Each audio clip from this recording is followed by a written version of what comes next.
पश्चिम Asia में एक बार फिर तनाव खतरनाक मोड़ पर पहुंच गया है। स्ट्रेट ऑफ हॉर्मुज में कमर्शियल जहाजों पर हमले हुए हैं और इसके जवाब में अमेरिका ने ईरान के कई ठिकानों पर नई हवाई हमले किए हैं। इस बढ़ते तनाव का असर भारत पर भी पड़ना लाजमी है, क्योंकि इस समय कई भारतीय जहाज और सैकड़ों नाविक इसी इलाके में मौजूद है। ऐसे में सबसे बड़ा सवाल यह है कि क्या दुनिया फिर से तेल और गैस संकट की ओर बढ़ रही है। नमस्कार, मैं हूं आपके साथ ममता तिवारी और आप देख रहे हैं न्यूज 18 का डिजिटल प्लेटफॉर्म। हॉर्मुज में पिछले दिन एक के बाद एक 3 जहाजों पर हमले के मामले सामने आए हैं। ओमान की खाड़ी में ड्रोन से हुए कथित हमले का शिकार हुए इन तीनों में से एक जहाज कतर और दूसरा सऊदी अरब का बताया जा रहा।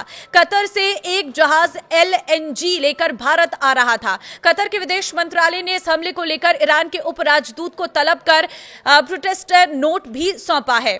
आपको बता दें, सरकार की रिपोर्ट के मुताबिक इस समय हॉर्मुज के पश्चिम यानी फारस की खाड़ी में भारत के 9 जहाज मौजूद हैं। इन जहाजों में 198 भारतीय नाविक सवार हैं। सरकार ने साफ किया है कि फिलहाल इनमें से किसी भी जहाज को कोई नुकसान नहीं पहुंचा। सभी जहाज सुरक्षित हैं और अपने तय व्यापारिक कार्यों में लगे हुए हैं।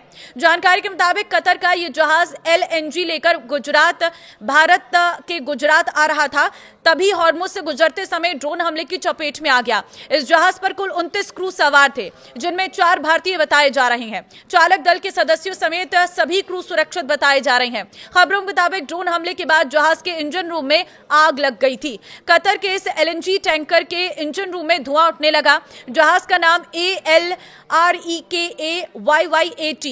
बताया जा रहा है। हमले की सूचना आरपीएसएल की ओर से तत्काल डीजीसीओएमएम को दी गई है।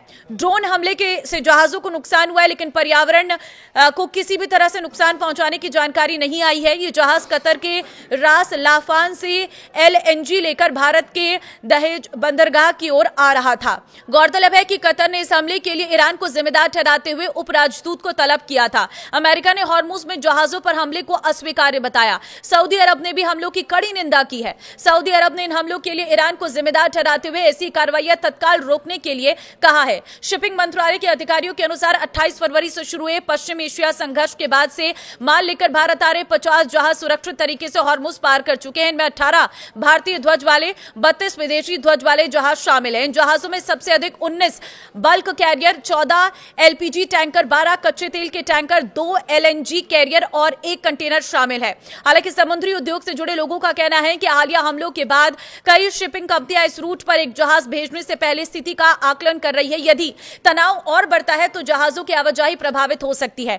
तनाव बढ़ने के साथ ही अमेरिका ने ईरानी तेल की बिक्री के लिए पिछले महीने दी गई 60 दिन की विशेष छूट भी वापस ले लिया। यह छूट युद्ध रोकने की अंतरिम कोशिशों के तहत दी गई थी। अब इस फैसले के बाद ईरानी तेल के निर्यात पर फिर सख्ती बढ़ सकती है, जिसका असर वैश्विक ऊर्जा बाजार पर पड़ने वाला है। हालांकि ईरान ने इन आरोपों पर तुरंत कोई प्रतिक्रिया नहीं दी है, लेकिन वो पहले भी कहता है कि हॉर्मुज से गुजरने वाले जहाजों को सिर्फ उसके तय समुद्री मार्ग का ही इस्तेमाल करना चाहिए। दूसरी ओर अमेरिका और खाड़ी के कई देश ईरान की इस शर्त का विरोध करते रहे हैं। यानी कि अब एक बार फिर से सप्लाई बाधित होने से पेट्रोल डीजल के दाम में भी बढ़ोतरी देखने को मिल सकती है। आपको क्या लगता है, मुझे कमेंट में अपनी राय जरूर दें। नमस्कार।